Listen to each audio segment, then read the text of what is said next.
Hi, my name is Mehdi Zinetti and I'm a cave diving instructor at Cave Adventurers in Mariana, Florida. Would you like to hear about the day I got stuck in a cave 3 days before my wedding? That sounds like a great dive story. Yes, it is. So somehow I managed to convince my wife that it would be a great idea to let me do a week of cave diving before our wedding. So I think I wouldn't be in the way, so she could organize everything perfectly with her family. So I drive down there, spend a few days by myself, and then I meet up with a friend. The friend that I'm meeting with is kind of a bit of a arrogant British guy, he done it all, did it all, and I wanted to crush him a little bit. So we went back to that place called Le Bial, or Source Bleue, which is in the Lot area in France, which I dove previously. When I went there, it was in April, so right after a lot of rain, and that cave is actually a resurgence. So when there is a little bit too much flow into the underground river, it uses that as a little exhaust, and the extra water, the extra pressure get out at that spot. What we need to know about that place, it's on a pretty steep gravel slope, and to get in, it's a very tight restriction. I've done it previously, it was pretty tight, it's kind of even with small cylinder, one bottle off and squeezing through, it's like rock on rock or rock on gravel at a pretty steep angle. We went back there in September. What I didn't realize, because I was still kind of a baby cave diver back then, is it hadn't rained in months and months and months. The water level was low and no water have been pushing all the pebbles, all the gravel out of the cave. So I said, Nate, you go first. So he tries and he can't get in. So I'm like, all right, back up. I got this, look at me. Because he's watching and I got a bit of peer pressure and I'm like, I gotta get through. I realize it's a little tight, but I'm pushing through it. I'm forcing with my cylinder, I'm making my way through it. What I didn't realize was by doing that, I actually created a gap into the gravel slope, and as soon as I went through, it filled up. So I go down to the bottom, do my dive. I know Nate is not gonna follow. As I said, I know that place. There is the end of first sump is about 30-minute swim. So I go to the end of the first sump, put my head in the air pocket, turn around, go back to the entrance to find it completely blocked. I couldn't even see daylight. It's a very short distance, will be about like 25 feet of very tight passage. So I got there and I see it's all blocked. My first reaction was slightly panicking. Yeah, I started breathing very, very, very hard, thinking, oh my God, Daphne's gonna kill me, Daphne's gonna kill me. Look at my gauge, I still had a lot of gas, and I made a little calculation in my head, like with this sac rate, like if you keep breathing like an idiot like you are, you get about 20 minutes worth of gas.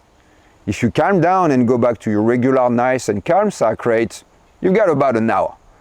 So, thought a bit in my head, okay, so I've got about 30-minute swim to the air pocket and 30 minutes to fight that, and I know Nate is waiting for me on the other side, so if I don't come out, he's gonna call the rescues, they're gonna come get me.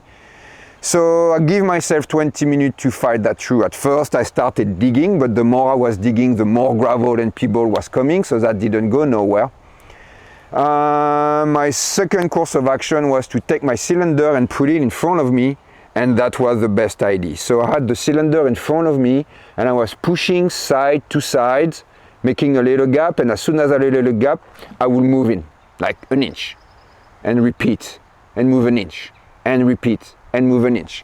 So it took me about 25 minutes to get through, but I finally made it out. So you literally dug your way out? I dug my way out. So it's a fairly advanced cave. Unfortunately, someone died there in 2018, same spot. I don't know for what reason, I wasn't there, but I know someone got stuck and they had to recover the body. It's not very well known, not very well dived. It's known for being a little bit risky because of the pebble and gravel slope, but yeah, That was one of the scariest moments of my diving career. So my friend was like, don't tell that to your wife, but I've got an amazing wife. And I think I managed to keep her around because I'm straightforward and very honest with her. So the first thing I did, I called her and I said, Daphne, I'm sorry. I know you allowed me to go on that cave trip by myself with the promise of not doing anything stupid. I just did something really, really, really stupid. So I'm gonna pack my stuff and I'm gonna be on my way to you instead of coming in 2 days. So I kind of shortened my trip a little bit and drove back to her. So that cave stayed on the back of my mind for several months, and it kind of grew as a little monster where, you know, I got stuck, I'm scared. So I went back down a couple of months later by myself, and I was freaking out to go back, but I kind of forced myself to do it. Got a little bit more flow, it wasn't as bad. And all I did was go through the restriction, stayed at the bottom, turn around, did it again. I did it twice, and then I came out. And I got that on video, so I've got a GoPro footage of what it looks like, and you can really see what it's like of being in that tiny little passage. Wow, that's awesome. So she let you dive it again. That's... Well, I didn't tell her I was gonna do it again. Oh. She knew I was going down to France, but I'm pretty sure she knew. She know me. I'm a very resilient person. I don't give up. When I fail at something, which is kind of rare, I, go back on it. We have a saying in French, like, if you fell off the horse, jump back on it straight away, or you never be horse riding anymore. And that was kind of my approach with that cave. So I wanted to go back, that little, butterfly in my tummy and little monster that grew in my head, that I had to beat that cave. I wouldn't let it beat me. Right. Yeah. Hey everyone! Thanks for watching our latest episode all the way to the end. Hit that subscribe button now so you won't miss our next episode.